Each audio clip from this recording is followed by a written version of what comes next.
Restaurant স্টাইলে butter chicken রান্না করার চেষ্টা করব আমরা সবাই মিলে আজকে আমার উনুন ঘরে। আসসালামু আলাইকুম, সবাইকে স্বাগতম আমার ছোট্ট উনুন ঘরে। আজকে বানানো হবে বাটার চিকেন। ভাত, পোলাও, লুচি, পরোটা, নান যে কোনো কিছুর সাথে দারুণ লাগে খেতে এই বাটার চিকেন। আর বড়দের চাইতে আমার বাসার ছোটরা খেতে বেশি পছন্দ করে এই বাটার চিকেন। যদি আমার ভালোবাসার ছোট্ট বেবি পরিটা আমার কাছে থাকতো, অবশ্যই সে ওই খাবারটা খেত।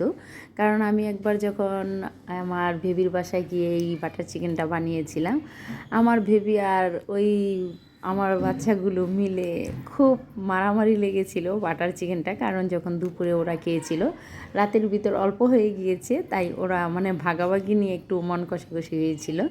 হ্যাঁ, আমার বেবিটারও এই বাটার চিকেনটা খুবই পছন্দ। আমার প্রিয় আপুরা চাইলে আমার মতো করে রেস্টুরেন্টের স্টাইলে রান্না করতে পারবেন এই সহজ butter chicken. Butter chicken recipe অনেকভাবেই রান্না করা যায়, যার কাছে যেমনটা সহজ মনে হয়। যেহেতু রান্নাটা একটু রেস্টুরেন্ট স্টাইলে হবে ঘরে, তাই আমরা ঘরোয়া উপকরণ যা আছে তা দিয়ে সহজে রান্না করার চেষ্টা করব বাটার চিকেন। তবে গ্যারান্টি দিয়ে বলতে পারি, বড় বড় রেস্টুরেন্টে বা হোটেলে খাবার যেমন মজা হয়, আমাদের রান্নাটাও অনেক মজা হয়। আর এই সব খাবার যতক্ষণ ঘরে থাকবে আমার বাচ্চারা অন্য কিছুই খাবে না, এটাই খাবে। আর আমরাও কোনো কিছু বাসায় রান্না করলে চেষ্টা করি যেন খাবারটা মজা হয়। বাটার চিকেন রান্না করার উপকরণও সহজ ছিল, আর সব কিছু ঘরেই ছিল, শুধু মুরগিগুলো বাইরে থেকে কিনে আনা হয়েছে।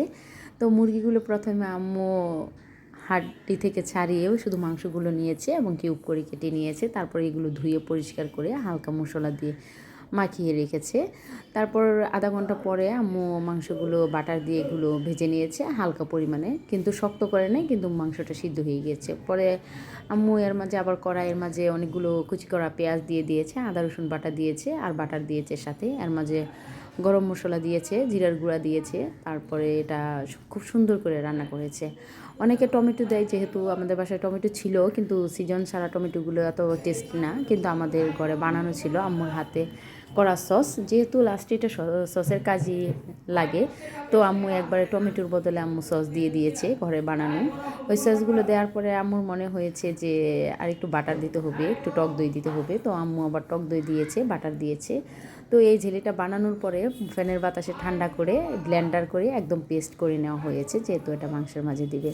পরে আম্মু যখন পেস্ট করা এটা হয়ে গিয়েছে মশলাটা, তখন কড়াইতে দিয়ে আবার রান্না করে ভাজা কিউব করে কেটে রাখা ভাজা মাংসগুলো এটার মাঝে দিয়ে দিয়েছে। সম্পূর্ণই এটা বাটার দিয়ে রান্না করা হয়েছে, তাই এটার নাম বাটার চিকেন। আর খেতেও দারুণ, গন্ধটাও অসাধারণ। তো আমাদের রান্না করাটা যখন শেষ, খুবই সুন্দর গন্ধ বেরোচ্ছে, আর আম্মু মজাটা টেস্ট করার জন্য আমাকে দিয়েছে। আমি খেয়েছি, আমার কাছে ভালো লেগেছে। ভালো থাকবেন সবাই, আল্লাহ হাফিজ।